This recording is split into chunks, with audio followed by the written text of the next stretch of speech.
Hey, wanted to take a minute to talk about the some of the legislation that has passed. So certainly the parts that have received a lot of attention are some of the small business stimulus aspects, but then also every individual getting 1,200, and then kids getting 500 for each kid, depending on your income.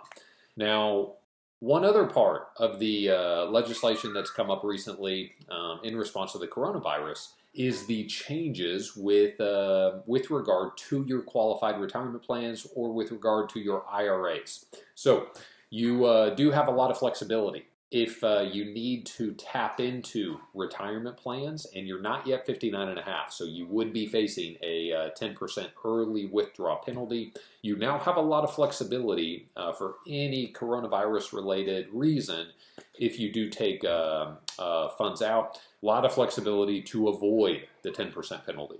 There is one other aspect that is a potential huge opportunity for anyone that is over 70 years old taking required minimum distributions. So 2020, you do not have to take required minimum distributions. So that's pretty new. And what does that mean for you? So required minimum distributions are the percentage that you have to take from your IRA or a 401k whenever you turn. It was 70 and a half. It's going to be 72. But if you're over 70 and you had to take required minimum distributions, you now don't have to. So if you turned 70 and a half last year and you were postponing your RMD till this year, you don't have to do it.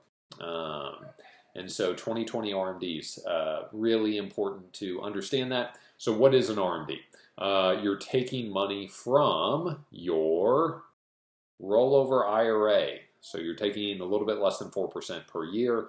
Now that you don't have to do it, so let's pretend you're 73 years old and you have significant pre-tax assets. So normally your taxable income is pretty high in retirement if you have a large IRA, because the government's forcing you to take that out on top of any pension that you have or any Social Security or any other income of any kind.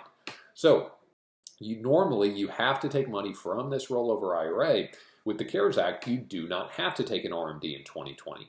So what you should do is, if you have a large IRA that normally gives you a huge amount of income relative to most retirees, this is an opportunity for you to instead live off of assets in your individual brokerage accounts. That's your checking, savings account, brokerage investment accounts. If you hold stock or funds in a brokerage account, take it from there.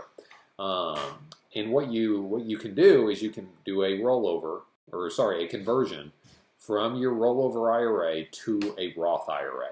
So do a partial conversion from your rollover IRA to a Roth IRA. I talk about that a lot. It's critical tax planning if you're retiring from oil and gas, typically from age 60 to age 70, 72. But now, if you're over age 70 already and you've been taking RMDs, you don't have to this year. So you have another year where you can convert part of your IRA into a Roth. And if you have IRA assets that normally do mean that you have a pretty high taxable income, it could make sense to convert up to the 24% tax bracket, potentially. Every situation is different. So the amount that you should convert to a Roth IRA is something you need to talk with your advisor about. But it certainly is an opportunity if you're over age 70 and you have been taking RMDs or you were going to have to take one this year. Well, you don't have to anymore. So big opportunity. Take some from the rollover IRA, put it in the Roth IRA. Let me know if you have any questions.